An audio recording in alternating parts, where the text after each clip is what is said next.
আমরা ম্যানেজ সাইটে যাই, ম্যানেজ সাইট, আমাদের এই যে ইউএস কোচিং এটা না, এই যে নিয়ে আসি। যদিও এখানে অনেক ইস্যু আছে, আরও অনেক কিছু চেঞ্জ করার দরকার, আরও অনেক ঝামেলা সলভ করার দরকার, তবে সেগুলোতে এখন যাচ্ছি না। আপাতত এটা ফিনিশ করে নতুন প্রজেক্টটা আর একটু প্রফেশনাল হতে শুরু করি।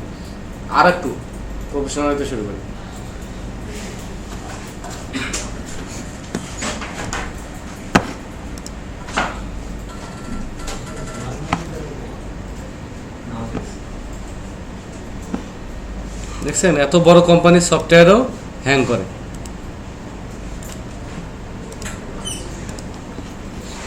ফার্স্ট অফ অল আমাদের এখানে যেই অবস্থায় থাক, আমরা যদি একটা অ্যাডমিন পেজে যাওয়ার চেষ্টা করি, অ্যাডমিন পেজগুলো কি দিয়ে, আচ্ছা অ্যাডমিন পেজ বাদ দিলাম, ধরেন স্টুডেন্ট পেজে গেলে সবগুলো স্টুডেন্ট এখানে দেখাচ্ছে, অজ্ঞা দুর্গা তিনগা চারগা হাজগা, তাই না? কেউ যদি ছোট ডিভাইস থেকে দেখে, হ্যাঁ বুঝে না বুঝে হোক, এরপরে আর ছোট হচ্ছে না, তাই না? এরপরে আর ছোট হচ্ছে না। তাহলে এটা রেসপন্সিভ করাটার ব্যাপারটা কি? রেসপন্সিভ করার ব্যাপারটা হচ্ছে, আমি আপনাদের একদম সরাসরি দেখাচ্ছি যেভাবে আপনারা শিখবেন। গুগল স্যার আছে, আরিফ স্যারের বড় ভাই, এখানে গিয়ে আপনি বলবেন মিডিয়া কিউরি সিএসএস,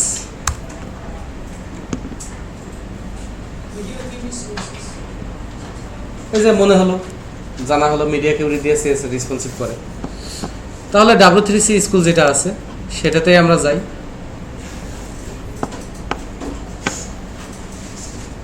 W3C না তো, W3 স্কুল, W3 মানে WWW, ও 3টা W স্কুল।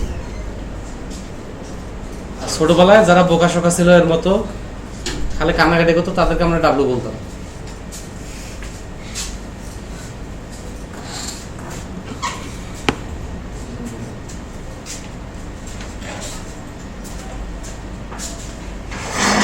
বোঝা গেছে? ও বোঝা যায়নি।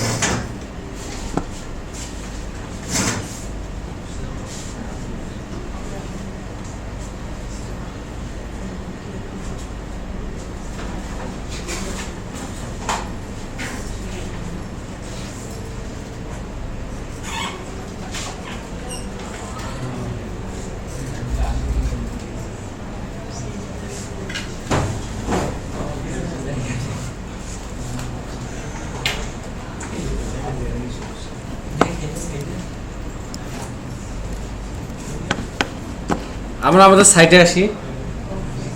সাইটে এসে আমাদের যে মেইন সিএসএসটা আছে খেয়াল করি আমাদের যে মেইন সিএসএসটা আছে যে ক্লায়েন্ট সাইটের জন্য,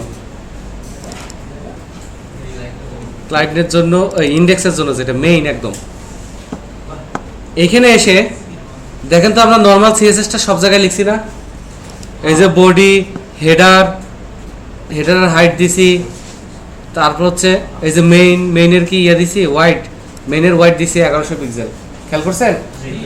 ওকে, তাহলে এটা শেষে এসে আমরা মিডিয়া কিউরির কোডটা পেস্ট করি। বললো আমিও তো কিছু দেখি না। তাহলে এখানে আমি বলার চেষ্টা করছি সিএসএসকে যে এটা একটা মিডিয়া কিউরি বলতে কোন মিডিয়ায় স্ক্রিনটা বা ডিসপ্লে হচ্ছে, ডিসপ্লে মিডিয়াটা, এটা স্ক্রিনের জন্য আমি দিচ্ছি মিডিয়া কিউরি অনলি স্ক্রিন। এই যে কালারফুল পেজগুলো যদি আমি প্রিন্ট করি তাহলে সব কালারফুল প্রিন্ট হবে না? কিন্তু প্রিন্ট করার সময় তো আমরা সাধারণত সাদা কালোতে করি। তাহলে এখানে যদি আমরা বলতাম মিডিয়া অনলি স্ক্রিন না লিখে অনলি প্রিন্ট লিখে সবগুলোর ডিজাইন যত জায়গায় কালার দেওয়া ছিল, ব্যাক কালার দেওয়া ছিল, সবগুলো যদি ব্ল্যাক হোয়াইট করে দিতাম তাহলে প্রিন্ট দিলে এত সুন্দর ডিজাইনটা ওই সাদা কালোতে প্রিন্ট হয়ে যেত। এখন আমি এখানে যেটা বলতে চাচ্ছি, মিডিয়া অনলি স্ক্রিন অ্যান্ড স্ক্রিনের জন্য max white 500 PX, maximum white যেখানে 500 পিক্সেল। তো এটা ম্যাক্সিমাম হোয়াইট 500 পিক্সেল, এত ছোট কখনো হবে না, আমি এটা 800 পিক্সেল বলি। ওকে, 800 পিক্সেল বললে আমার যখন 800 পিক্সেল ম্যাক্সিমাম হোয়াইট হবে মানে ছোট স্ক্রিন হবে 800 পিক্সেলের চেয়ে, তখন বডিতে আমি ব্যাকগ্রাউন্ড কালার চাচ্ছি রেড। এটা শুধু বোঝার জন্য, কোম্পানির প্রচারের জন্য, ঠিক আছে? আর কোনটা কোনটা আমার চেঞ্জ করা লাগবে আপনারা খুব ভালো করে খেয়াল করে দেখেন। মেইন,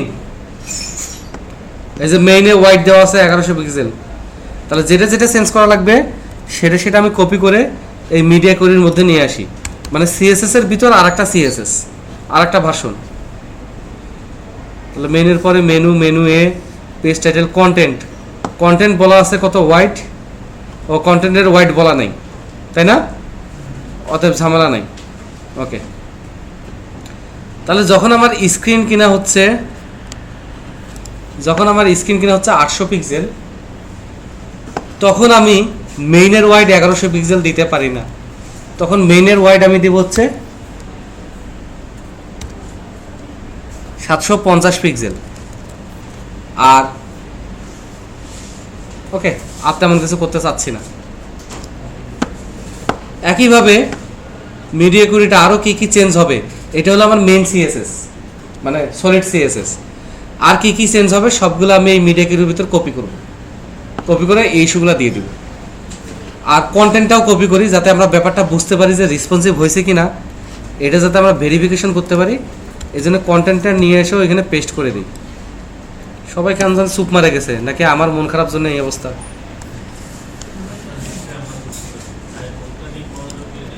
তাহলে ম্যাক্সিমাম ওয়াইড যখন 800 পিক্সেল, তখন কন্টেন্টের ব্যাকগ্রাউন্ড কালার আমরা করবো হচ্ছে সিলভার। ঠিক আছে, এবার মেইন সিএসএস এ অনেকগুলার ইফেক্ট পড়বে না, ছোট হোক আর বড় হোক, কারো অনেকগুলার ইফেক্ট পড়বে। যাদের ইফেক্ট পড়বে তাদের এখানে নিয়ে আসছে। নিয়ে আসার পরে এই মিডিয়া কোয়ারি শুরু থেকে শেষ পর্যন্ত পুরো ব্যাপারটাকে আবার পেস্ট করি। পেস্ট করে এবার আমরা বলি ম্যাক্সিমাম ওয়াইড যখন হচ্ছে 1200, ম্যাক্সিমাম ওয়াইড যখন 1200, তখন ওয়াইড এটার 750 না হয় কত হবে, 1100, যেটা ছিল আর কি নর্মালি, দিলাম সেটা। আর ব্যাকগ্রাউন্ড কালার সিলভারের বদল আমি দিলাম হচ্ছে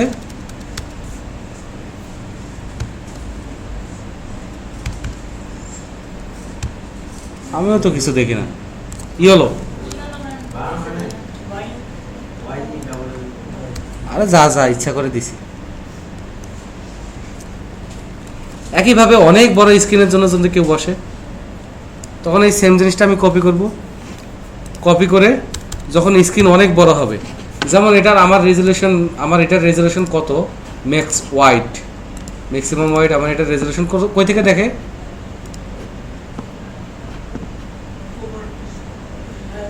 2560x1600। তাহলে 2560, এটা তাহলে অনেক বেশি রেজুলেশন না, নাকি? কেউ পাত্তাই দিল না।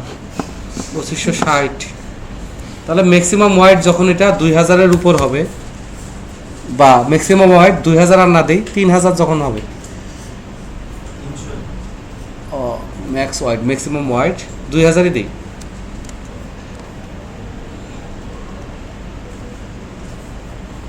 এগুলো আবার বিটুইনও দেওয়া যায়। এই যে এন্ড ম্যাক্স ওয়াইড দিছি না, এইভাবে। আরে লাফাই কেন খালি?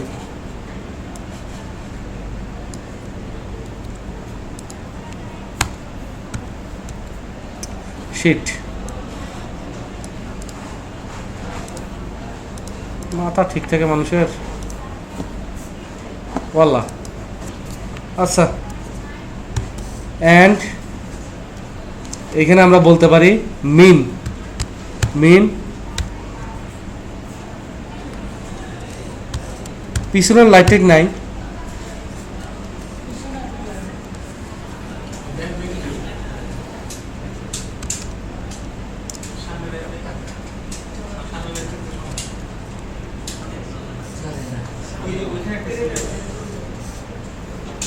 তাহলে ম্যাক্সিমাম ওয়াইড 3000 পর্যন্ত, মিনিমাম ওয়াইড 2000 পর্যন্ত, এইভাবেই মনে করেন যে আমরা দিতে পারবো, মানে কন্ডিশন দিতে পারবো। এবার W3C স্কুলে দেখলেই বুঝবেন। আমি শুধু আপনাদের ব্যাপারটা বোঝাচ্ছি, যেখানে আমার, হ্যাঁ ওইটা থাক, যেখানে আমার মিনিমাম ওয়াইড 1500 যখন ক্রস করবে, তার মানে এটা অনেক বেশি রেজুলেশন যুক্ত পিসি, সেক্ষেত্রে আমরা যে মেইন আছে এটার ওয়াইড করে দিব 1400 পিক্সেল। এর চেয়ে বেশি বড় হলে, এর চেয়ে বড় আমি আর করবো না, 3টা স্টেপ এনাফ। আর এখানে ব্যাকগ্রাউন্ড কালার সিলভার ছিল, ইয়েলো ছিল, এবার কি করব,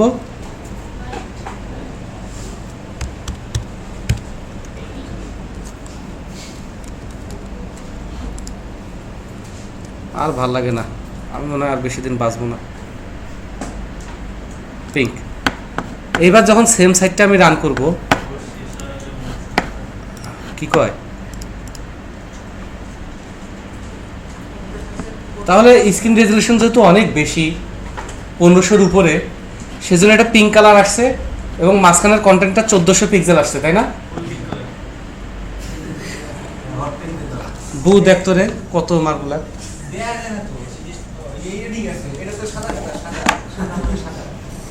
এদিকে এদিকে পানি নিয়ে, পানি নিয়ে এদিকে এসে পানি নিয়ে। আচ্ছা যা পানি নিয়ে, যত যাই হই পারি না পারে, আমি তো গুরু, ঠ্যাং ধুয়ে নেনে এটা ওর কপাল। এখন পিঙ্ক কালার আমি আপনাদের বলতেছি পিঙ্ক কালার আসছে। এখন এটা একটু ছোট করি, এবার একটু খেয়াল করেন যে এইটা ব্রাউজারটা এই কোনায় নেই, হোয়াইটটা যে দিয়ে যেহেতু ইস্যু, একটু বড় করি, 1500 পিক্সেল পার হয়ে গেছে। দেখেন কন্টেন্টটা কিন্তু বেড়ে গেছিল, এই যে কমে গেছে, কন্টেন্টটা ছোট হয়ে গেছে না, মানে ওই 1100 পিক্সেলে চলে আসছে। আরো ছোট করলে, আর একটু ছোট করলে হলুদ কালার হয়ে গেছে, হলুদটা তো বোঝা যাচ্ছে, হলুদ কালার হয়ে গেছে।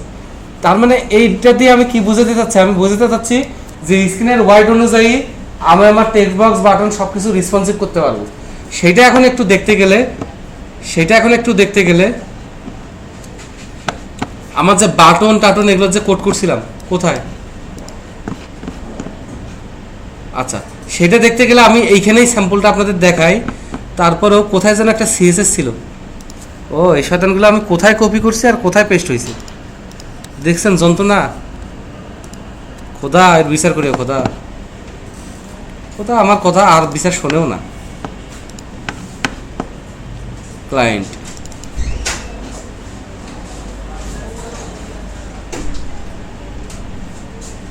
না, এখানে নাই টেবিল, ও ওগুলো কাজ করেই নেই। তাহলে আমি আপনাদের যেটা বলতে চাচ্ছিলাম বলতে পারতেছি না, আমার যে নর্মাল বাটন টেক্সট বক্সগুলো যেভাবে আসে, যদি আমি এই যে এখানে what P equal to student দেই, স্টুডেন্ট আছে কি হোয়াট পি, তাহলে অ্যাডমিন পেজে যাবে, আমার কাছে চাচ্ছে লগ ইন। যেহেতু লগ ইন করার আইডি টাইডি আমি ভুলে গেছি, সেহেতু একটু ধৈর্য ধরেন, আমি শুধুমাত্র লগ ইনের আইডিটা কপি করে নিয়ে আসি। ব্যাপারটা মজার মনে হয়, আমি একাই মজা পাচ্ছি আর প্রজেক্টর মজা পাচ্ছে, কারণ খুব লাভ হচ্ছে। উঠ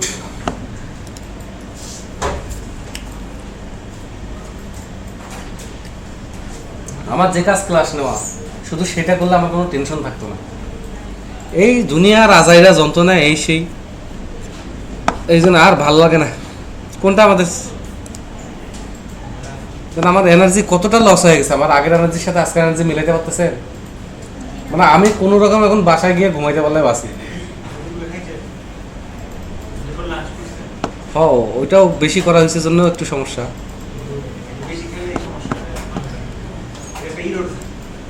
তাহলে এই ইমেলটা আমি কপি করে আমরা এখানে লগ ইন করার চেষ্টা করি এবং এখানে 1 2 3 5 4 লগ ইন দেই, লগ ইন সাকসেসফুল হয় নাই, তাই না?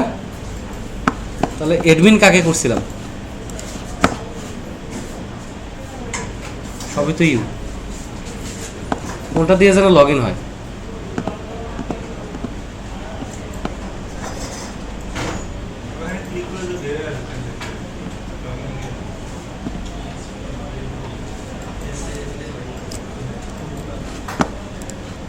কিছু একটা এখানে ঝামেলা আছে, হোক, এটা যেহেতু ইনিশিয়াল পর্যায়ের, আমি আর ওটা মাথায় নিচ্ছি না।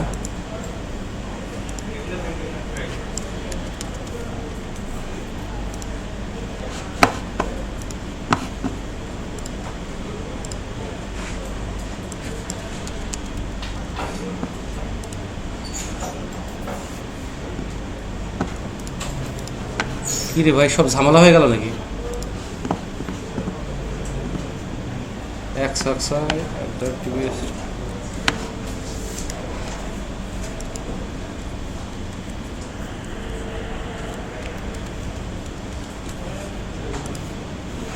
আচ্ছা বুঝছি। অ্যাক্টিভ কোনটা? অ্যাক্টিভ শেষেরটা অ্যাক্টিভ, তাই না?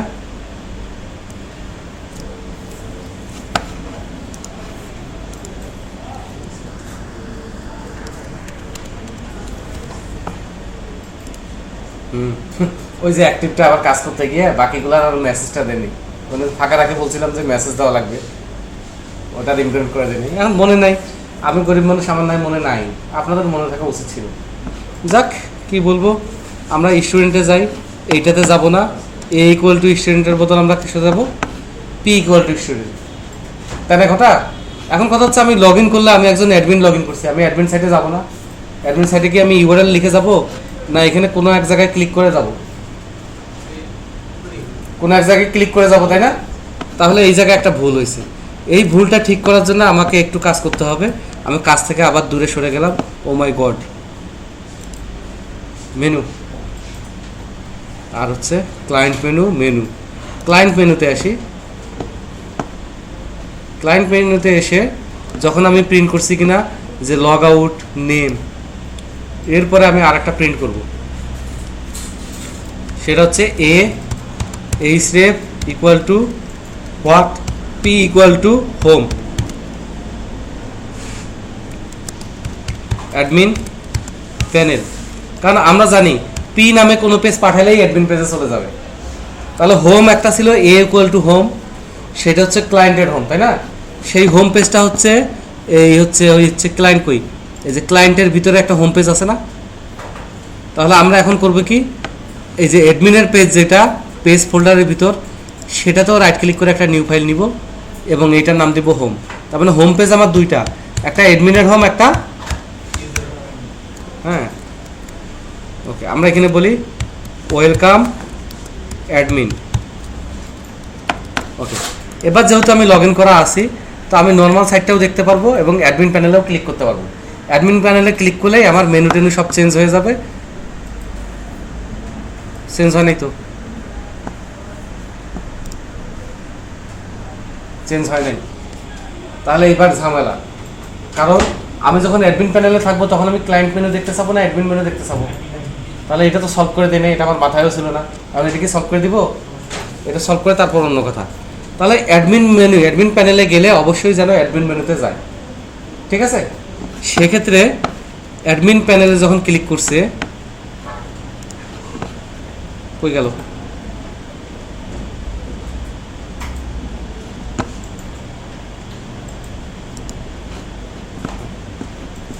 P equal to home, P equal to home, admin panel চলে গেলে পি রিকোয়েস্ট আসবে। ভালো, তাহলে আমরা ইন্ডেক্স পেজে যাই। ইন্ডেক্স পেজ কোথায়? সবার উপরে। ইন্ডেক্স পেজে দেখেন তো, এখানে আমরা খালি ক্লায়েন্ট মেনু করে দিচ্ছি। এটা কি উচিত হয়েছে? এটা কিন্তু একদম উচিত হয় নাই। যদিও অনেকে বুঝতেছে না কেন উচিত অনুচিতের কথা বলতেছে, খালি কষ্ট করে ক্লাসে বসে আছে। এইখানে আমরা চেক করব, এখানে আমরা চেক করব ইফ ই সেট $_ গিট টু পি। তাহলে পি যদি ই সেট থাকে, ইলস পি যদি ইচ্ছেট থাকে, পি যদি ইচ্ছেট থাকে, তাহলে শুধু মেনু ইনক্লুড হবে, শুধু মেনু ইনক্লুড। এখন মেনু বানান কি ছোট হাতের না বড় হাতের? বিশ্বাস হয় না। ওই যে মেনু, তাহলে পি নামে কিছু সেট থাকলে আমার কি হবে? অ্যাডমিন মেনু লোড হবে। আর পি নামে কিছু সেট না থাকলে ক্লায়েন্ট মেনু লোড হবে। এবার একই মেনু যদি আমরা পরবর্তীতে ডিজাইন চেঞ্জ করবো, ক্লায়েন্ট মেনুতে একদম ডিজাইন এখন আর করতে পারতেছি না, সিটি কান্ট্রি যেগুলোতেই থাকি সমস্যা নাই। যেই আমি অ্যাডমিন প্যানেলে যাব তখন আমার এই মেনুগুলা কিন্তু সব অ্যাডমিন মেনু লোড হয়েছে, খেয়াল করছেন? তো এইভাবে ক্লায়েন্ট সাইড, এই অ্যাডমিন সাইড এইভাবে আমরা ম্যানেজ করতে পারবো। এখন একটা ইউজার অ্যাডমিন লগ ইন করছে অ্যাডমিন হিসেবে, তার কি সকাল লাভ নাই? সে ক্লায়েন্ট সাইডে যাইতে পারে না? যেতে পারে কি না? তাহলে এইখানে অ্যাডমিন যেমন ক্লায়েন্ট সাইডে যখন ছিল অ্যাডমিন প্যানেল, তাহলে অ্যাডমিন সাইডে গিয়ে একটা থাকবে না ক্লায়েন্ট প্যানেল? যাতে ওইখানে ক্লিক করে সে ক্লায়েন্ট প্যানেলে চলে যেতে পারে। ওকে, এটাই আমি পারি না, এটা আমি বুঝি নাই। তাহলে মেনুতে গমনপূর্বক এইখানে এসে আমরা ঠিস এ href equal to what, client পেজগুলো কি নামে পাঠাইছি, এ ইকুয়াল টু হোম। এখানে আমরা বলবো ক্লায়েন্ট সাইট। দেখি এটা কাজ করে কিনা। তাহলে অ্যাডমিন প্যানেলে আমি আসি, ইচ্ছা আমার হলো ক্লায়েন্ট সাইটে যাব, তাহলে আমি এখন ক্লায়েন্ট প্যানেলে আসি। বুঝতে পারছি সবাই ব্যাপারটা? আবার আমার যেহেতু অ্যাডমিন হিসেবে লগ ইন করাই আছে, আমি আবার অ্যাডমিন প্যানেলে ক্লিক করে অ্যাডমিন প্যানেলে চলে গেলাম। ওকে ওকে, এবার অ্যাডমিন প্যানেলে এসে student, new entry of student, এই যে ফিল্ডগুলো খুব জঘন্য দেখতে, সুন্দর করা লাগবে না? তাহলে যেহেতু আমরা রেসপন্সিভ কোডে আসি, তাহলে index.css পেজে আসি, এসে মিডিয়া কিউরি অনলি স্ক্রিন যখন ম্যাক্স ওয়াইড 800, তখন আমি এখানে বলি যে আমার যেগুলো ইনপুট আছে, এগুলার ম্যাক্স ওয়াইড অথবা এগুলোর ওয়াইড, ম্যাক্স ওয়াইড 800 তো, ম্যাক্স ওয়াইড 800 মানে ওটার ওয়াইড 500 হইতে পারে, 600 হইতে পারে। তাহলে আমি যেহেতু ধরে নিচ্ছি এত ছোট ডিভাইস এখন আর নাই, এই যুগে আর নাই, সেহেতু এখানে আমরা একটা ওয়াইড ফিক্সড করে দিতে পারি যে এগুলার ওয়াইড হবে হচ্ছে 800, 600 পর্যন্ত দিই, 600 পিক্সেল। প্যাডিং দেই হচ্ছে 3 পিক্সেল, খুব বেশি না দিই। এটা শুধু ইনপুটে দিলাম বোঝার জন্য ব্যাপারটা। ওকে, এখন এই ইনপুটটাই যদি আমরা কপি করে যখন ম্যাক্স ওয়াইড আমার হবে হচ্ছে 1200, মানে একটু বড়, তাই না? 1200 মানে একটু বড়, তখন আমি ইনপুটগুলা সাইজ দেই হচ্ছে 1000, অথবা অনেক সময় 900 হয়, 900 দিই। কারণ ম্যাক্স ওয়াইড 1200 হইলেও এইখানে আমার মেইনের ওয়াইড 1100, যে মেইনের ভিতর কন্টেন্টগুলো আসবে, তাহলে এখানে অনায়াসে 1000 দেওয়া যায়, 100 কম, কারণ ডানে ইউরোট টিরোট দেখানোর জন্য একটু জায়গা রাখা লাগবে না নাকি? হ্যাঁ, তাহলে এখানে 900 দেওয়াই ভালো, কারণ ইউরোট টিরোট দেখানোর জন্য 200 লাগবেই। একইভাবে পরেরটাতে আসি, পরেরটা যেহেতু 1500 আরও বড়, এখানে এসে আমি বলি যে আমার ইনপুটগুলোর ওয়াইড হবে হচ্ছে 1400, জাস্ট। এবার এই ইনপুট আমার মেইন একটা সিএসএস আছে, আর মিডিয়া কিউরি করে আমি 3টা সিএসএস বানাইছি, ওখানে যেগুলো চেঞ্জ হবে ওগুলোর কাহিনী করে দিছি। এবার এখানে এসে আমি যদি একটু রিফ্রেশ করি, তাহলে যে ম্যাক্স ওয়াইড যেহেতু 1500, ওখানে আমি 1400 করে দিছি, ইনপুটগুলো কত বড় হয়েছে খেয়াল করছেন? তাহলে এখানে আমি একটু ভুল করছি ক্যালকুলেশনে, প্যাডিং আছে তো, ওয়াইডই তো 1400, আর এদিকে প্যাডিং আছে, সেই জন্য ক্রস করে সে পার হয়ে গেছে 1200 দিক, অত বেরহম না হয়। আর যেহেতু এটা বড় স্ক্রিন, বড় ডিভাইস, তাহলে প্যাডিং 3 পিক্সেল না দিয়ে 10 পিক্সেল দিই, এখানে কন্ট্রোলগুলো একটু বড় আসুক, অত চিকন আসার দরকার কি? আর এটাও যেহেতু একটু বড় ডিভাইস, এখানে প্যাডিং 3 পিক্সেল না দিয়ে 6 পিক্সেল দিই, আর যেটা ছোট ডিভাইস ওখানে প্যাডিং কমাই দিই। এইভাবে করলে দেখি, এবার আমার ধারণা যে আপনারা রেসপন্সিভ ব্যাপারটা বুঝতে পারবেন। তাহলে বড় স্ক্রিন আমার এটা বড় আসছে, তাই না? এখন এগুলো সরাই গেল কেন সেটা আমি পরে ঠিক করতেছি, আবার তো রেসপন্সিভ ব্যাপারটা বুঝি। এটাকে এখন নর্মাল করি, সুডো ইয়েলো হয়েছে, দেখছেন? এটা যে মিডিয়াম সাইজটা পাইছে পাবি। আরও যদি ছোট করি, না, এসে ছোট হবে না, এটাই ছোট সাইজ।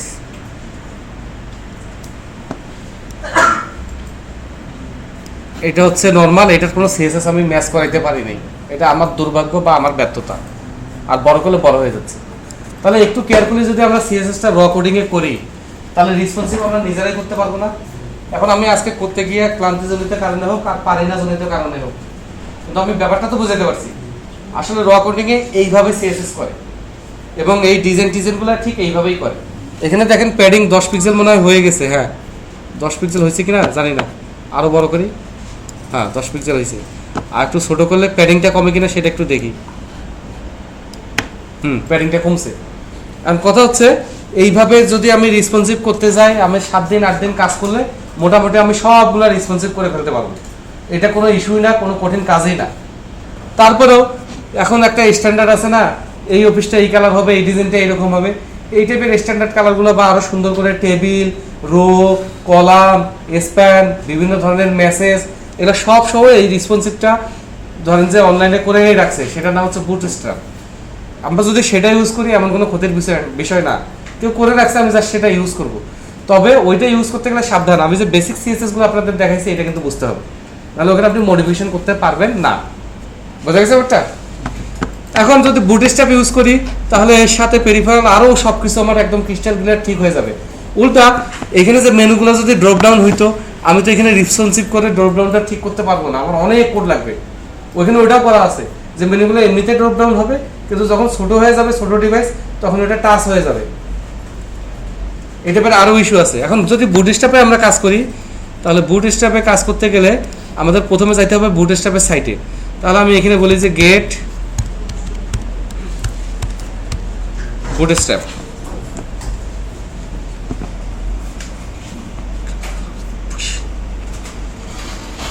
ইন্টারনেট অনেক ফাস্ট, অনেক ফাস্ট। দোয়া করি বাবা আরো ফাস্ট হোক। এমনিতে সাবমেরিন কেবল কাটা পড়ছে।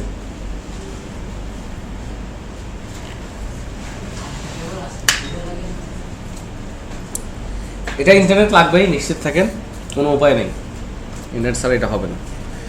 কারণ আমি আপনাদের বুটস্ট্র্যাপ লাইন বাই লাইন শেখাবো নাকি? আমি কোনোভাবে আপনাদের লাইন বাই লাইন শেখাতে পারবো না। আপনার বুটস্ট্র্যাপ কেমনে দেখবেন, কিভাবে দেখবেন, সেটা আমি শিখিয়ে দিচ্ছি।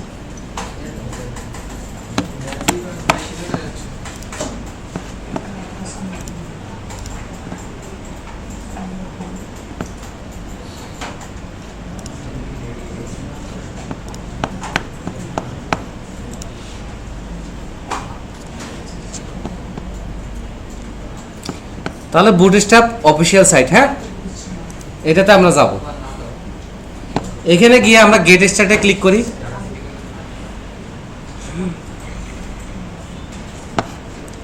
এখানে আপনি বুটস্ট্র্যাপের সিএসএস এর লিংক ডাইরেক্ট অনলাইনে ওদের সার্ভারে রাখা আছে, সেই সিডিএন থেকে দেখাতে পারেন। সিডিএন মানে কন্টেন্ট ডেলিভারি নেটওয়ার্ক, গুগলের সাইটে বিভিন্ন সার্ভার ওটা দেওয়া আছে। আপনি চাচ্ছেন না আপনার প্রজেক্টের সাথে ইনক্লুড করতে, কিন্তু আমরা চাচ্ছি আমাদের প্রজেক্টের সাথে ইনক্লুড করতে। বুটস্ট্র্যাপের জাভাস্ক্রিপ্টগুলো কোথায় আছে, কিভাবে আছে, সেগুলোর সব লিঙ্ক দেওয়া আছে ডাইরেক্ট অনলাইনে। আপনি এগুলো কপি পেস্ট করে আপনার পেজে ইউজ করেন, কোনো সমস্যা নাই। কিন্তু আমরা এইভাবে ইউজ করব না, বোঝা গেছে? আমরা শুধু সিএসএসটা আপাতত দেখব, এখানে কিভাবে ইউজ করব না করব সব আমাকে বলে দিছে, খেয়াল করছেন? সব বলে দিছে। তো এইখানে আমি একটু ব্যাকে যাই, ব্যাকে গিয়ে আমি বুটস্ট্র্যাপটা ডাউনলোড করি, কারণ আমার প্রজেক্টটা আমি ইনক্লুড করতে যাচ্ছি, একদম ইয়েটাই রাখতে যাচ্ছি। তাহলে এই 4 বেটা আমি একটু ঝামেলা, 4 বেটা একটু ঝামেলা, যেহেতু বেটা ভার্সন হওয়ার আগে তার আগের ভার্সনগুলো আমরা একটু দেখি। ওয়াল্লাহ, আচ্ছা হয়েছে, বেটা ভার্সনে নেই।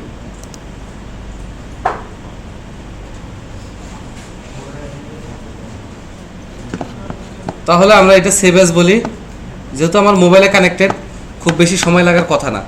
তো আমি আপাতত ডেস্কটপেই সেভ করি, হ্যাঁ, ওটা সেভ হয়ে গেছে। এখন ডকুমেন্টেশন, এক্সাম্পল, জবস, ব্লগ শিখবো কই? Get start, quick start. এখানে আপনারা এই যে গেট স্টার্ট সাইটে যাবেন, এখানে গেলে আপনি বুঝতে পারেন কি কি আছে না আছে, হ্যাঁ। তো এখানে ডানে দেখেন কুইক স্টার্ট, সিএসএসে যদি আপনি যান, সিএসএস কীভাবে ইয়ে করবো। তারপর আপনি যদি এখানে স্টার্টার টেমপ্লেট, যদি শুরুতেই টেমপ্লেট নিয়ে রান করতে চান, এখানে জাস্ট একবার পড়তে হবে যে কীভাবে জিনিসগুলো হয়েছে, কী কাজ, প্রত্যেকটার ব্যাখ্যা দেওয়া আছে। আর এটা বুঝতে না পারলে আর কিছু বলার নেই।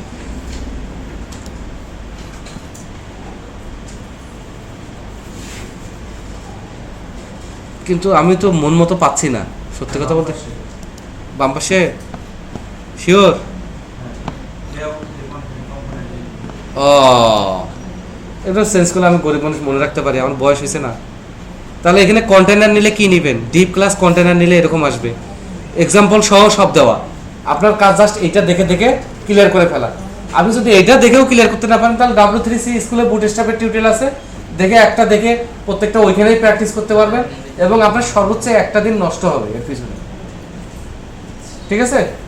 ওকে, আমি এখন এগুলো জাস্ট দেখাই দিলাম, বুঝতেছেন তো? আমার নিজের কাছে এগুলো ইউজ টু না, আমি এগুলো নিয়ে খুব বেশি মাথা ঘামাই না, তবে আপনাদের শুধু বলার জন্য আমি এত কষ্ট করলাম। কন্টেন্ট আছে, কম্পোনেন্ট আছে, কম্পোনেন্টে দেখি কি আছে। ও এই যে অ্যালার্ট প্রাইমারি কোনটা কিভাবে আসবে সেই ডিজাইনটাও বলা আছে। আপনার কোন ডিজাইন চাবেন সেটা শুধু ক্লাস বলে দিবেন, alert, alert primary, alert, alert secondary, এবার জাস্ট বলে দিবেন। ইয়াগুলা কই, আইকনগুলা, এই যে বাটন, কম্পোনেন্টে alert, badge, breadcrumb, button সব আছে। বাটন কোনটা নেবেন, কিভাবে নেবেন, সেটা কিভাবে ডিক্লেয়ার করতে হবে এখানে দেওয়া আছে। আপনার কষ্ট করে পড়ানোর দরকার নাই, যেটা পছন্দ সেটা জাস্ট আপনি কপি করবেন, আপনার ওখানে গিয়ে পেস্ট করবেন। এই জন্য ইন্টারনেটটা কানেক্টেড থাকা লাগবে এবং এই সাইটগুলোতে ঘোরাঘুরি করতে হবে। গ্লিমস আইকন কই, নাই। গ্লিমস আইকনটা 4-এ বাদ দিবে আমি জানি, এবং বাদ মনে হয় দিছেও, হ্যাঁ বাদ দিছে। সেটার জন্য আমি একটা ভালো উপায় বের করতেছি। আপাতত এই বুটস্ট্র্যাপের সিএসএসটা আমাদের এই পেজগুলোতে ইনক্লুড করতে হবে, তাই না? তো সেক্ষেত্রে যেহেতু পেজে আমি ইনক্লুড করব, সেহেতু আমার এটা দরকার নেই, এটা আমি দুষ্টামি করে করছি। হ্যাঁ, কেউ সিরিয়াসলি নিয়েন না, এগুলো দুষ্টামি করে করছিলাম।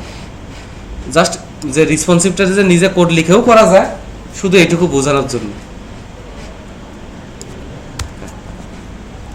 এখন আমরা ডেস্কটপে যে বুটস্ট্র্যাপটা ডাউনলোড করলাম সেটা কই গেল ডেস্কটপে?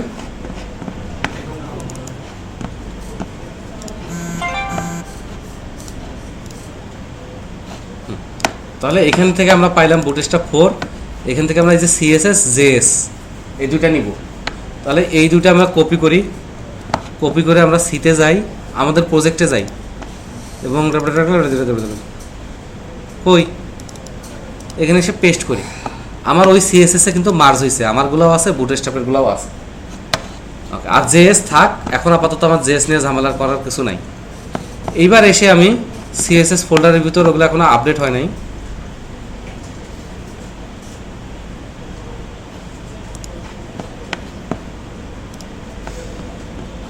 আপডেট হয়ে গেছে, সিনক্রোনাইজ দেওয়ার সাথে সাথে আপডেট হয়ে গেছে।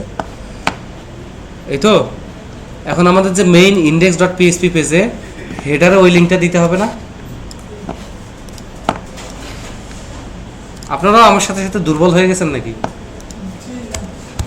জিটাই জোরে শুনলাম। এখানে আমরা bootstrap.css-টাই ইউজ করি, মিনিফাইড ভার্সন টার্সন বা অন্য কিছুতে আপাতত না যাই। এগুলো আপনারা পরে, আমি শুধু ধরাই দিলাম ভাই, গরিব মানুষ, আপনারা পরে এগুলো ধীরে ধীরে বুঝে শুনে সুন্দর করে ইউজ করবেন। এই হলো ইস্যু। শুধু এইটুকু লিঙ্ক করার কারণেই আমার সাইটের আমরা প্রচুর চেঞ্জ দেখতে পারবো। খেয়াল করছেন সাইটের একটু চেঞ্জ খেয়াল করছেন? যে এই যে টেক্সট বক্সগুলো একটু কিন্তু সুন্দর হয়ে গেছে, একটু অন্যরকম হয়ে গেছে। তাহলে স্টুডেন্ট কোর্সে যাই, টেবিলগুলা বা এই যে লিঙ্কটিংগুলা একটু অন্যরকম হয়ে গেছে। এখন এটা রেসপন্সিভ করতে গেলে, রেসপন্সিভ কি হয়েছে? এই যে একটা পর্যায়ে আর রেসপন্সিভ হয় না, স্ক্রল আসে। এখন এটা রেসপন্সিভ করার জন্য আমরা যেটা করব, যে আমাদের যে সিএসএস ফাইল আছে ইন্ডেক্সে, এই যে index.css, এখানে আমরা বডির ওয়াইড বলি নাই, হেডারের ওয়াইড বলি নাই, হাইটের ওয়াইড বলি নাই, হেডার এগুলা কারো ওয়াইড বলি নাই, বলছি? ওকে, আমরা এখানে হেডারে হাইট বলছি, হেডারের ভিতর ইমেজ, ওটার হাইট ইনহেরিট করবে। হেডারের ভিতরে একটা ডিপ ছিল যেটার ওয়াইড করছিলাম 450, তাই না? এবং হেডারের ভিতর ডিপের ওয়াইড দিয়েছিলাম 450, আর ইমেজটা যতটুকু নেবে এগুলো ফ্লোট করে দিয়েছিলাম লেফট, তাই না? ওকে, সেক্ষেত্রে ওকে হেডার আইএমজি আর ডিপ, তো এই ডিপের ওয়াইড, আচ্ছা এটা থাকে, এটা দিয়ে আর না দেখে এটা ঝামেলা হবে। মেইনে এসে আমি কোনো ওয়াইড দিলাম না, দিছি? মেইনে এসে কোনো ওয়াইড দিছি? দিছি না, উল্টপাল্ট হয়ে গেছে। মেইনে এসে আমি কোনো ওয়াইড দিব না, মেইনে কোনো ওয়াইড দিব না। ওকে,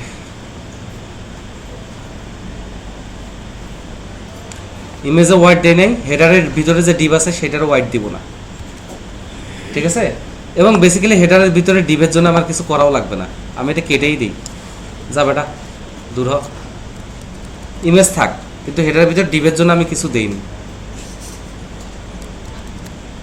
মেইনেরও হোয়াইট দেই নেই, তাহলে আমরা কন্টেন্ট, মেইনের ভিতর যে কন্টেন্ট সেটা তো হোয়াইট নাই, কোনো সমস্যা নেই। এবার আমরা ইন্ডেক্স পেজে যাই। ইন্ডেক্স পেজে গিয়ে এই যে হেডার, হেডার কই, এই যে হেডার, হেডারে গিয়ে হেডারের ইমেজের সাইজ আর দেওয়া লাগবে না, লাগবে। ইমেজের আমরা এই ডিপটাতে একটা ক্লাস দিছি হেডার, আর একটা ক্লাস দিব হচ্ছে রো। এই রোটা আমি বাই ডিফল্ট পাবো হচ্ছে বুটস্ট্র্যাপ থেকে।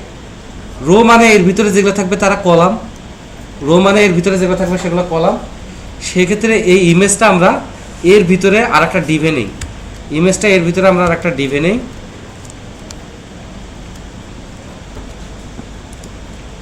এই পেস্ট করি।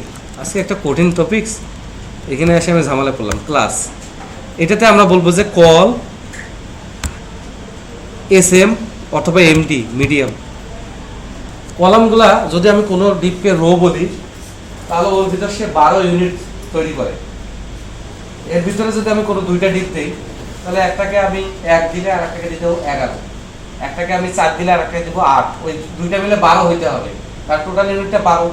যদি আমি 12টা কলাম করতে চাই তাহলে প্রত্যেকটা 1 করে দিতে হবে, তাই না? যদি আমি 16টা করতে চাই হবে। প্রথমে রো নিব, ওর ভিতর দুইটা ডিপ নিব, একে বলবো কল MD6, ওকে বলবো কল MD6, দুইজন মিলে 12 হইল না? এবার কল MD6 এইটার ভিতর আমি 8টা নিব, ওইটার ভিতর 8টা নিব। যদি 8টা নেওয়া না যায় তাহলে এটার ভিতর আবার দুইটা নিব, তার ভিতর ওইটা 4টা, এইভাবে প্রত্যেকটার ভিতরে 12 ইউনিট সে তৈরি করে। তো বুটস্ট্র্যাপে মূলত কাজটা এইভাবে হয়। তাহলে এখানে আমরা কল MD লোগোর জন্য 2 দিতে পারি, 2, ঠিক আছে? তাহলে আমার হাতে বাকি থাকলো 10, 12 না 10। তাহলে এই ডিপটাতে আমরা বলি যে ক্লাস, এখানে আমরা বলি যে কল MD 10 বাকি থাকে, কিন্তু আমি 9 দেই। একটা হাতে রাখি ভাইয়া, প্লিজ ভাইয়া, একটা হাতে রাখি। ওকে ওকে। এরপর আমার যে মেইন বডি টোটাল ওয়েবসাইটে যেখানে আছে সেখানে মেইন বডি বলবো, as well as container fluid বলবো। কন্টেনার আর কন্টেনার ফ্লুইডের পার্থক্য হচ্ছে কি, কন্টেনার ফ্লুইডটা পুরোটা নেবে একদম বড়, আর কন্টেনার একটু ডানে বামে কিছু জায়গা ফাঁকা রাখবে ডানে বামে। তো আপনার যখন যেটা হচ্ছে সেটা নিয়ে, কিন্তু এখানে আমার কন্টেনার ফ্লুইড নিতে হবে, কারণ মেইন তো পুরো জায়গা জুড়ে নিতে হবে, পুরো পেজ জুড়ে। কিন্তু যখন আমি মেইনের ভিতর, এই যে মেইন বডির ভিতর যখন আমি এই যে মেইন ক্লাস নিব, এটার আমি আর একটা ক্লাস বলে দেব কি, এটা আমি কি বলবো, কন্টেনার ফ্লুইড। আমি এটাও চাচ্ছি পুরোটা আসুক। আর মেনুতে আমার কোনো ইস্যু নাই। আর এই কন্টেন্টে এসে আমি আর একটা কি বলবো, কন্টেইনার। এইটুকু বললে এটা এখন রেসপন্সিভ হয় কিনা আমি শিওর না, গরিব মানুষ, শিওর হইতে অনেক সমস্যা। তাহলে আমরা দেখবো সাইটের স্ট্রাকচার কিন্তু চেঞ্জ হয়ে গেছে। এটা কিন্তু পুরাটা হচ্ছে মেইন, এবং ওইটার ভিতরে ফুটার কোনোভাবে পড়ে গেছে। ফুটার আমরা পরে ঠিক করবো, ফুটার নিয়ে আপাতত মাথা ব্যথার কিছু নেই। এবং দেখেন লেআউটটা অনেক ফ্ল্যাট হয়ে গেছে, কিন্তু খেয়াল করছেন? এখন আমার করতে হইতো কি, মেনুগুলো একটু অ্যাডজাস্ট করতে হইতো। মেনুর হাইটটা 40 না, মেনুর হাইটটা 40, যার কারণে যে ওভারফ্লো হয়ে গেছে। তারপরে এগুলো ওভারফ্লো হয়ে গেছে, এগুলো আমাকে টুকটাক ঠিক করতে হবে। তো আমার ধারণা আপনারা যদি এই এক সপ্তাহটা বা এই শনিবার পর্যন্ত একটু দেখেন বুটস্ট্র্যাপটা, আমার মনে হয় এগুলো আপনারাই ঠিক করতে পারবেন। আর আমি গরিব মানুষ, বুঝেন তো, বয়স হয়ে গেছে, এগুলা খুঁটিনাটি ঠিক করা আমার ধৈর্য কুলায় না। এটা সত্য। অনেকে ডেভেলপিং শিখলে ডিজাইনারদেরকে দাম দেয় না, এটা কিন্তু খুব খারাপ। ডিজাইন পেশাটাও খুব কষ্টের। ওইখানে 1 পিক্সেল 2 পিক্সেল নিয়ে সারাদিন চলে যায়, সারা সপ্তাহ নষ্ট হয়ে যায়, বুঝছেন? তাহলে ডিজাইনের পেশাটা আলাদা, ওইটাতে আরেক ধরনের ধৈর্যশীল মানুষ লাগে। আমি প্রোগ্রামিংয়ের ম্যাথমেটিক্যালে আটকে গেলে আমার ধৈর্য আছে, কিন্তু ডিজাইনে আটকে গেলে আমার ধৈর্য নেই, দূর একটা আসার। হ্যাঁ, তো বুটস্ট্র্যাপ ইনিশিয়ালি কাজটা কিভাবে করে, তার মানে এখানে আপনারা দেখতেন, চোখের সামনে দেখলেন,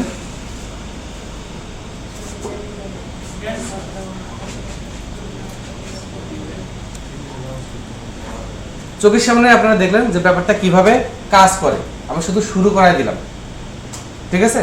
এখন প্র্যাকটিস করে আপনারা এগুলো ঠিকঠাক করেন, এবং লেআউটটা যে চেঞ্জ হয়েছে এটা কি বুঝতে পারতেছেন যে একটু স্ট্যান্ডার্ড হয়ে গেছে। এখন কথা হচ্ছে, এই যে এডিট ডিলিট যে আমরা ছবিগুলো ইউজ করছি, এই ছবিগুলোর সাইজ 4 কিলোবাইট হলেও তো আছে নাকি? তাহলে বুটস্ট্র্যাপ যদি আমরা ইউজ করি, বুটস্ট্র্যাপ করে যদি আইকনগুলো বাদে দেয়, তাহলে আমরা কি করে খাবো? এই জন্য আমি আপনাদের সুন্দর একটা জিনিস পরিচয় করাই দিই আজকে, সেটা হচ্ছে ফন্ট AWSOM। সবচেয়ে মজার ব্যাপার, এই ফন্ট অসমে কন্ট্রিবিউট করছে বাংলাদেশি একজন মানুষ। ফন্ট অসম এই সাইডটা, এই ফন্টগুলো এগুলো বানাইছে, এটাতে একজন বাংলাদেশি মানুষ আসে, সে বাংলাদেশের প্রথম জেন সার্টিফাইড ইঞ্জিনিয়ার, সেও এটাতে কন্ট্রিবিউট করছে, মানে কাজ করছে। ওকে, আমি তার অ্যাডভার্টাইজ কেন করব, আমি আমার অ্যাডভার্টাইজ করি।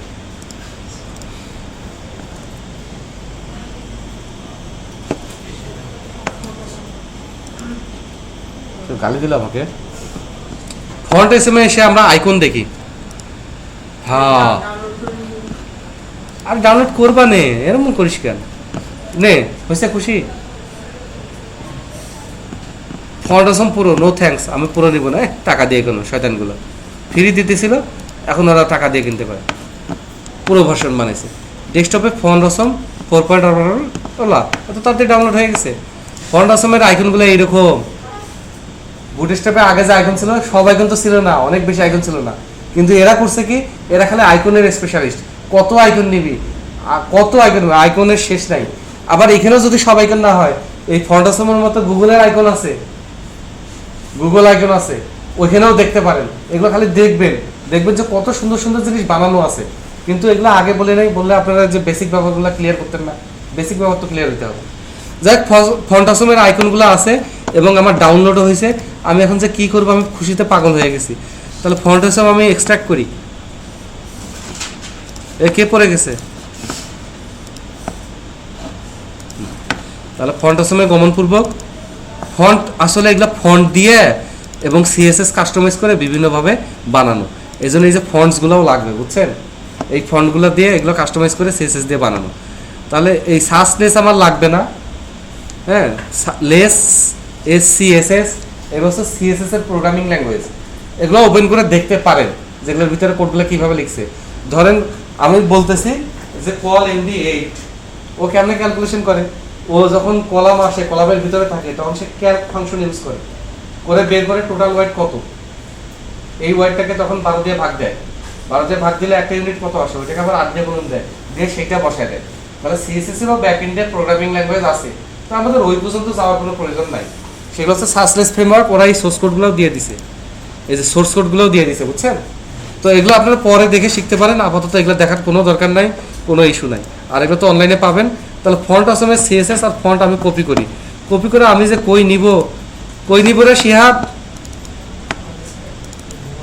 শিহাব কই নিব? আল্লাহ, ফন্ট অসম আসছে, হ্যাঁ আসছে, ফন্ট অসম আসছে। একটা মিনিফাইড ভার্সন আসছে আর একটা নর্মাল ভার্সন আছে। ওকে, তাহলে আমরা আবার ড্রিমওয়েবে যাই। যদিও আপনারা অনেক বিরক্ত হচ্ছেন, কিন্তু আমি কি করব বলেন?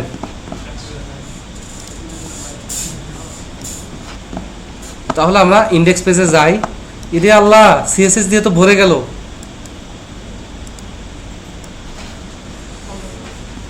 ইস, মাউসটা যে নাড়াবো সেই জায়গাটাও পাচ্ছি না। আমি যেহেতু বানান ভুল করার ওস্তাদ,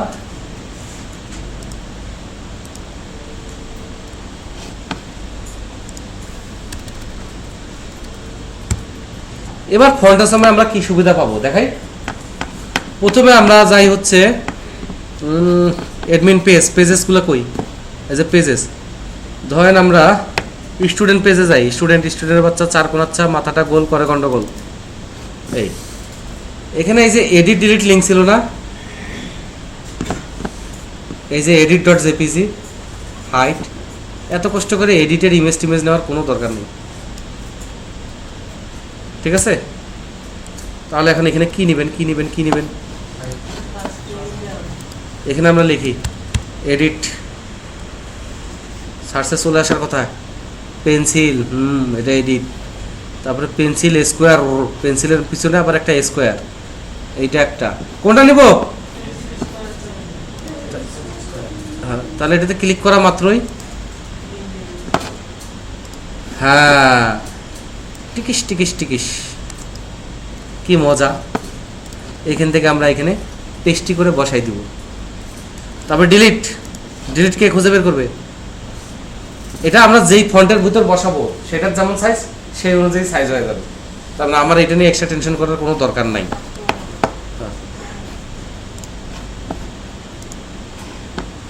ওকে, এবার আমরা কি যেন নিব, কোনটা,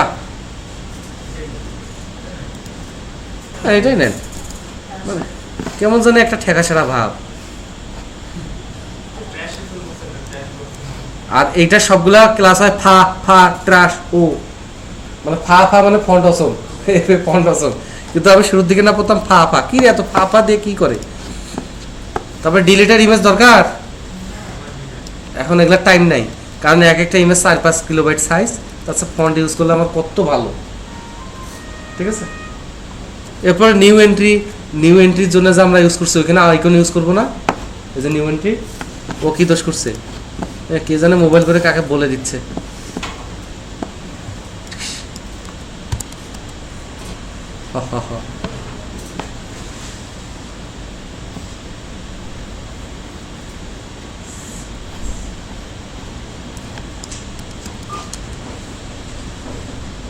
নিউতে অ্যাডের আইকন দিলেই হয়, তাই না?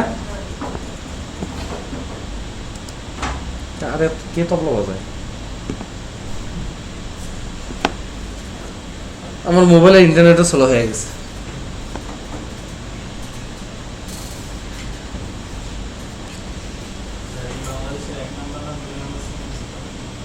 কি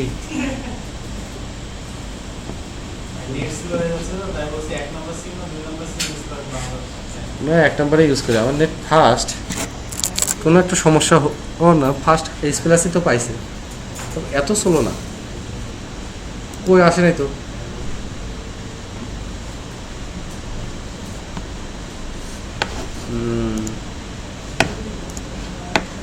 তাহলে নিউতে আর দেওয়া হলো না, যতটুক হয়েছে ততটুক আমরা সেভ করি, সেভ করে আমরা আমাদের সাইটে যাই। এবার আমরা স্টুডেন্টে ক্লিক করি, খেয়াল করছেন এডিট ডিলিট আইকনটা আরো কত সুন্দর আসছে, মানে ওইখানকার যে লিঙ্ক ওইখানকার যে ফন্ট সেই সাইজে আসছে। আপনি যদি এর চেয়ে বড় চান তাহলে এখানে ফন্ট ডিপেন্ড করে দেন, যে এক্সপ্যান্ডার ভিতর ফন্টের সাইজ হবে 20 পিক্সেল 30 পিক্সেল, তখন এই আইকনগুলো 20 পিক্সেল 30 পিক্সেল সমান হয়ে আসবে, ঠিক আছে। তাহলে আমার এক্সট্রা কোনো কষ্ট নাই, জাস্ট সুবিধা আর সুবিধা। এই টেবিলটাও আমরা চাইলে, ও টেবিলটাও তো সুন্দর না, তাই না? তাহলে টেবিলগুলোতে আসি, স্টুডেন্টের টেবিল, স্টুডেন্টের টেবিল, স্টুডেন্টের টেবিল, ও টেবিল বলছে জন্য আসে না, এটা টেবল বলা লাগবে, টেবল, এই যে টেবল, এটার আমরা ক্লাস দিব ইকুয়াল টু টেবিল হাইপেন দিয়ে,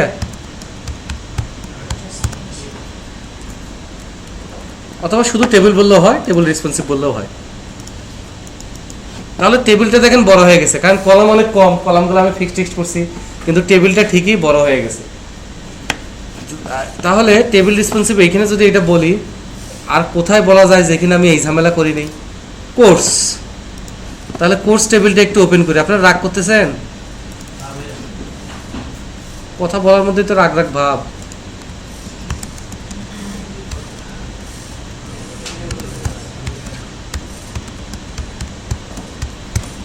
টেবিল রেসপন্সিভ, দেখি কোর্সের কি অবস্থা হয়, কোর্সের বাচ্চা 4 বাচ্চা ও রেসপন্সিভ হয়ে গেছে, কিন্তু কলাম টলামগুলো ইয়ে হয় নাই, তার মানে এখানে আমার আরও কিছু ইস্যু আছে, মানে টিডিটিএসে আমার আরও কিছু ইস্যু বা টুকটাক।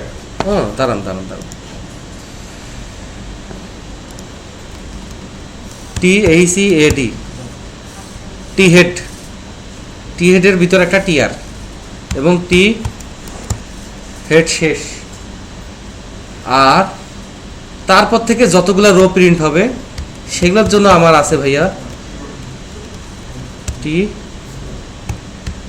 টি বডি, আর টেবিল শেষ হওয়ার আগে টি বডি, কারণ এইখানে তো আমি কিছু করি নাই, অ্যাটলিস্ট রেসপন্সিভ না হলে এটা আবার অনলাইনে দেখা লাগবে। তাহলে আমাদের যেটা যাইতে হবে, বুটস্ট্র্যাপে গিয়ে টেবিল খুঁজে বের করতে হবে। তেমন তো টেবিল কোথায় আছে, নাই, টেবিল তো আছে,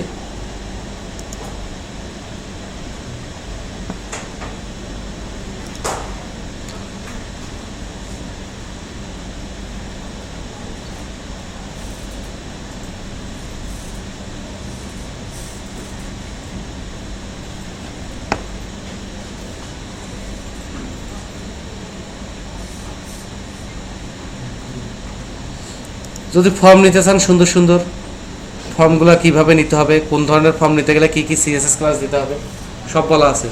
টেবিলটা কই?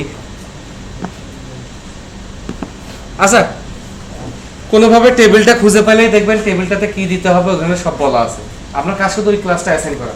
আমার কাজ হচ্ছে সিএসএস এর ক্লাস কিভাবে ডিপেন্ড করে, কিভাবে বলে দেয় ওটা শিখে দেওয়া। আমি তো শিখেছি, তো কাহিনী শেষ। এবার এগুলো সব কাহিনী শেষ। কথা হচ্ছে এই ওয়েবসাইটটা আমি এখন অন্য জায়গায় নিব, বাসায় নিব। আমি ওয়েবসাইটটা বাসায় নিব, নিয়ে গেলাম কপি করে, কিন্তু বাসায় কি ডাটাবেস আছে? ডাটাবেসটা কই থাকে? এই জন্য আমার এখন শিখতে হবে যে ডাটাবেস সহ সব প্রজেক্টটা কিভাবে নেয়। এই জন্য প্রথমে আমাদের যে কোনো প্রজেক্টে আমরা কাজ করি অবশ্যই আমরা ডাটাবেসটা সবসময় ওটার সাথে রাখবো। কিভাবে রাখবো? আমরা PHP মাই অ্যাডমিনে যাবো, যাওয়ার পর আমাদের ডাটাবেসটা সিলেক্ট করবো, ডিবি ইউএস কোচিং সিলেক্ট করছি। ডাটাবেসটা সিলেক্ট করার পর আমরা উপরে দেখবো যে এক্সপোর্ট ইম্পোর্ট নামে দুটো মেনু আছে। তো আমরা এক্সপোর্ট মেনুতে ক্লিক করি। এক্সপোর্ট মেনুতে ক্লিক করে কুইক, এত কিছু দেখার টাইম নেই, গো দিব, একটা ফাইল দিবে, আমরা সেভ অ্যাজ করবো। সেভ অ্যাজ করবো আমি ওই সি ড্রাইভেই ওয়াম্পের ভিতরে ডাব্লিউডাব্লিউর ভিতরে আমার যে প্রজেক্টটা যেখানে আছে সেখানে একটা নতুন ফোল্ডার নিব, ডিবি, এখানে আমি ডিবি ইউএস কোচিং .sql এই নামে ব্যাকআপটা সেভ করে রাখবো। এখন বাসায় যখন আমি যাব আমার প্রজেক্টটা তো আমি সি ড্রাইভে ওয়ার্ম জ্যাম যেখানে আছে আমি রেখে দেবো, রেখে দিলে আসবে আর বলবে ডাটাবেস নাই। কীরকম বলবে? ডাটাবেস নাই। তাহলে এখন আমি যদি সার্ভারে যাই, সার্ভারে গিয়ে আমার বাসার পিসির কী অবস্থা ভাইয়া? আমার বাসার পিসির এই অবস্থা না? এই যে এইটা যদি আমি ড্রপ করে দিই তাহলে বাসার পিসিতে ডাটাবেস নাই। এখন যদি আমার ওয়েবসাইটটা আমি রান করতে যাই, ডাটাবেসে নাই, দেখেন কি হয়ে গেছে, তাই না? তাহলে বাসার পিসিতে রান করতে গেলে এই সমস্যা হবে। তখন আমি বাসার পিসিতে গিয়ে জাস্ট ইম্পোর্টে ক্লিক করব। ইম্পোর্টে ক্লিক করে আমি যেই ডাটাবেসের ব্যাকআপ নিয়েছিলাম সেই ডাটাবেসের ব্যাকআপটা আমি দেখাই দিব। কেমনে যে দেখাই দিই, এখানে এসে ডিবি এই ব্যাকআপটা দেখাই দিয়ে আমরা জিও গো দিব। দিলে সে বলতেছে ইম্পোর্ট 29 কিউরি এক্সিকিউটেড। এখন কি বলতেছে? নো ডাটাবেস সিলেক্টেড, মানে আমার ডাটাবেস আগে বানাইতে হবে। তাহলে ওই ডাটাবেসের নাম কি ছিল ভাইয়া? শিওর?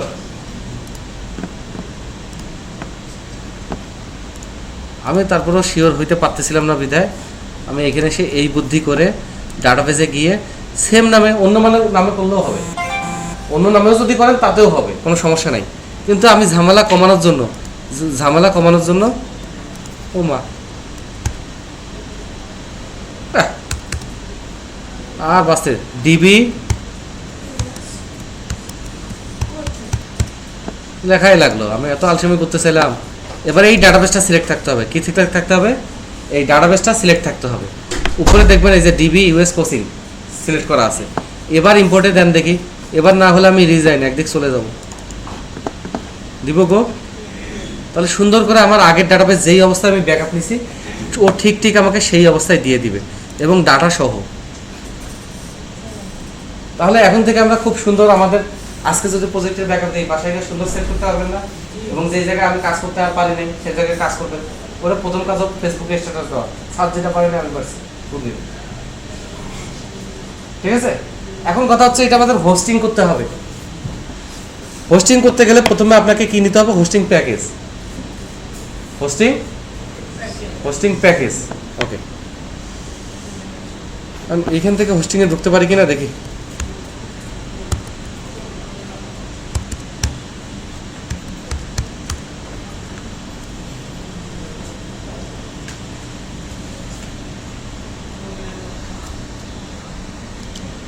যে কোনো হোস্টিং প্যাকেজ নিলে আপনাকে একটা সি প্যানেল দিবে।